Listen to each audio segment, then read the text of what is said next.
पाकिस्तान और भारत दोनों को ही एक बड़ा वाला झटका लगा है, जहां पाकिस्तान को अपनी डील तोड़नी पड़ रही है रूस के साथ। जानेंगे अचानक से कैसे भारी पड़ गया है सब कुछ पाकिस्तान के ऊपर। तो वहीं दूसरी तरफ फॉक्सकॉन ने कुछ ऐसा ऐलान किया है जिसके बाद भारत के लिए भी एक टेंशन खड़ी हो गई है। जानेंगे जियोपॉलिटिक्स में क्या कुछ चल रहा है, आइए जानते हैं इन खबरों को विस्तार से।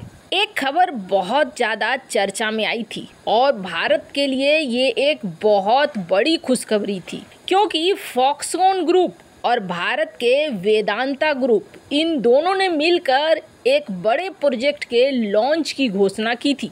दोनों का जॉइंट वेंचर था करीब $22 बिलियन का, जिसमें एक सेमीकंडक्टर प्लांट बनाना था और इस प्लांट के लिए जगह भी फाइनल कर ली गई थी कि इस प्लांट को गुजरात के धरोवा में बनाया जाएगा। $22 बिलियन का सेमीकंडक्टर प्लांट ये एक बहुत बड़ा प्रोजेक्ट था और इस प्रोजेक्ट के आने का मतलब था कि भारत में सेमीकंडक्टर के क्षेत्र में बहुत बड़ा बदलाव। वैसे आपको बता दें, फॉक्सकॉन और भारत का वेदांता, वैसे तो देखेंगे दोनों में से किसी के पास इस टेक्नोलॉजी के लिए अनुभव नहीं था, लेकिन इन्होंने एक प्लान किया था और उस प्लान के तहत कहा गया था कि एक तीसरी कंपनी को इसमें जोड़ा जाएगा और वो तीसरी कंपनी इसमें शामिल होगी अपनी टेक्नोलॉजी के साथ, जिसके बाद हमारा ये पूरा प्रोजेक्ट रन कर जाएगा। ये तीसरी कंपनी कौन थी? तो ये तीसरी कंपनी थी ST माइक्रो। ये यूरोपीय कंपनी है और ST माइक्रो के पास सेमीकंडक्टर के क्षेत्र में एक बहुत बड़ी बढ़त है।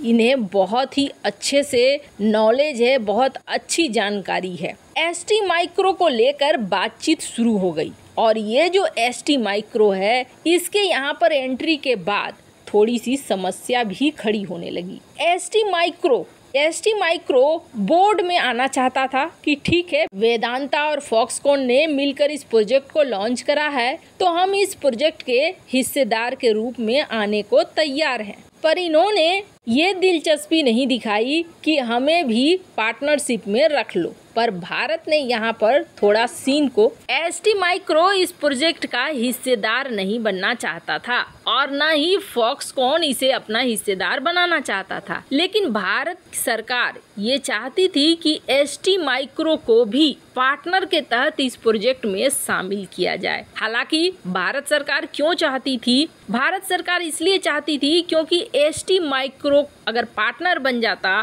तो फिर उसके पास जो टेक्नोलॉजी थी वो उसका तरीके से इस्तेमाल भी करता और पार्टनरशिप तब ज़्यादा उड़ान भरती, क्योंकि न तो फॉक्सकॉन को न वेदांता को, दोनों में से किसी को वो टेक्नोलॉजी आती नहीं है। तो इरादा तो भारत सरकार का सही था, लेकिन कहा जाता है कि फॉक्सकॉन और वेदांता इस चीज़ के लिए तैयार नहीं थे। अब ऐसे में फॉक्सकॉन ने ये कह दिया कि भैया हम अपना जो इन्वेस्टमेंट है हम यहाँ पर नहीं करने जा रहे हैं इस जॉइंट वेंचर वाले प्रोजेक्ट को, और अब वेदांता के पास ये प्रोजेक्ट अकेले का है। वेदांता चाहे तो अपने इस प्रोजेक्ट को शुरू कर सकता है। वैसे आपको बता दें, ये खबर जो स्क्रीन पर आप देख सकते हैं वेदांता को लेकर और फॉक्सकॉन के इस जॉइंट वेंचर को लेकर आ रही है, ये अगर सच है, जिसकी पूरी संभावना बताई जा रही है, तो इसका मतलब है भारत के लिए एक बड़ा झटका सेमीकंडक्टर के क्षेत्र में,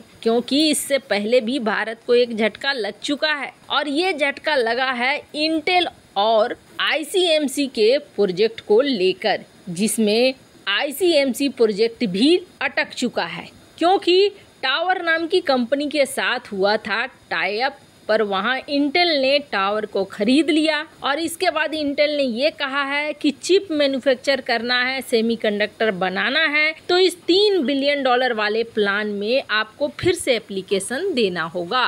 कहने का अर्थ ये है कि भारत के लिए एक बड़ा झटका है सेमीकंडक्टर के क्षेत्र में। भारत को अगर अपनी पकड़ को मजबूत बनाना है तो यहाँ पर कुछ न कुछ देखना होगा कि भारत सरकार क्या कर सकती है जिससे हमारे यहाँ निवेश बढ़े और निवेशक यहाँ से लौटे नहीं। खैर, ये तो जाहिर ही है कि भारत कुछ न कुछ जरूर करेगा इस क्षेत्र में, पर इन सब के बीच में पाकिस्तान के लिए क्यों बन गया है सबसे बड़ी मुसीबत और पाकिस्तान क्यों रूस से अपने डील को तोड़ने के लिए उतावला हो रहा है। वैसे आपको बता दें, हमने शुरुआत में ही कहा था कि ये बेमेल शादी ज़्यादा दिनों तक चलने वाली नहीं है। पाकिस्तान और रूस ने जबरदस्ती का एक रिश्ता बना लिया और इस जबरदस्ती के रिश्ते में तेल भेजना शुरू कर दिया। तेल डिस्काउंटेड ऑयल पाकिस्तान पहुंचा। पाकिस्तान भी खुश, पाकिस्तान की जनता भी खुश और रूस भी खुश कि हमें युआन मिल गया। चलो, रूस की बात तो समझ में आई, रूस को पैसे से मतलब है और रूस को युआन मिल गया तो उसका काम बन गया। लेकिन उस वक्त भी पाकिस्तान ये तेल क्यों खरीद रहा है ये समझ में नहीं आया था। क्या सिर्फ चुनाव के लिए एक स्टंट था? क्या चुनाव के लिए अपनी जनता को दिखलाना कि देखो हमने रूस के साथ डील कर ली, या फिर चाइना के कहने पर रूस को पैसे दिए पाकिस्तान ने, कंगाल पाकिस्तान ने अपने पैसे निकाल कर दिए? ऐसा क्यों कहा जा रहा है? क्योंकि भारत की नकल करके रूस से सस्ता तेल खरीदने का फैसला पाकिस्तान की सरकार के लिए मुसीबत बन गया है। आलम यह है कि सस्ता होने के बाद भी पाकिस्तान अपनी जनता को सस्ता तेल नहीं दे पा रहा है। क्यों? क्योंकि इन्होंने 9 का लकड़ी और 90 खर्चा कर दिया है। हुआ क्या है? पाकिस्तान के पास वैसी कोई रिफाइनरी ही नहीं है जो रूस के तेल को प्रोसेस करके तरीके से निकाल पाए डीजल और पेट्रोल। जो इनके पास रिफाइनरी है वो सारे पुरानी टेक्नोलॉजी के बेस पर हैं और जिसके कारण ये पेट्रोल डीजल कम, फर्नेस ऑयल ज़्यादा निकालते हैं। पाकिस्तान में फर्नेस ऑयल की कोई डिमांड नहीं है और यही उनके लिए मुसीबत बन गई है। पाकिस्तान के पास 5 तेल रिफाइनरी है, जिनमें से एक की स्थापना आज़ादी से पहले हुई थी।